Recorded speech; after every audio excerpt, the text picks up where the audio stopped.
തൃശൂർ പൂരം അലങ്കോലപ്പെടുത്താനുള്ള ഏതു നീക്കവും ചെറുക്കുമെന്ന് ബി.ജെ.പി. സംസ്ഥാന അധ്യക്ഷൻ കെ. സുരേന്ദ്രൻ. മുഖ്യമന്ത്രിയുമായുള്ള ചർച്ച പരാജയപ്പെട്ടാൽ ബി.ജെ.പി. പ്രത്യക്ഷ സമരത്തിനിറങ്ങുമെന്ന് അദ്ദേഹം പറഞ്ഞു. പാറമേക്കാവ് ദേവസ്വം ഭാരവാഹികളുമായി കൂടിക്കാഴ്ചയ്ക്ക് ശേഷമായിരുന്നു കെ. സുരേന്ദ്രൻ മാധ്യമങ്ങളോട് പ്രതികരിച്ചത്.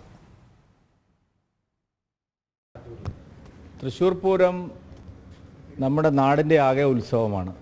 സാംസ്കാരിക പാരമ്പര്യത്തിൻ്റെ, കേരള തനിമയുടെ, കേരളത്തിൻ്റെ ചരിത്രത്തിന് തന്നെ ഭാഗമായിട്ടുള്ള ഒരു മഹോത്സവമാണ്. ഈ നാട്ടിലെ എല്ലാ വിഭാഗം ജനങ്ങളും ഒറ്റക്കെട്ടായി അണിനിരന്ന് ലോകത്തിനു മുമ്പിൽ കാഴ്ചവെക്കുന്ന വലിയൊരു കാഴ്ചയാണ് തൃശ്ശൂർ പൂരം. കേരളത്തിൻ്റെ ഐക്കൺ, ലോകത്ത് കേരളം അറിയപ്പെടുന്നതിൽ പ്രധാനമായും തൃശ്ശൂർ പൂരം പ്രധാനപ്പെട്ട പങ്കുവഹിക്കുന്നതാണ്. പൂരം അലങ്കോലപ്പെടുത്താനുള്ള ഏത് നീക്കവും ഇവിടുത്തെ വിശ്വാസി സമൂഹം ശക്തമായി ചെറുത്ത് തോൽപ്പിക്കും.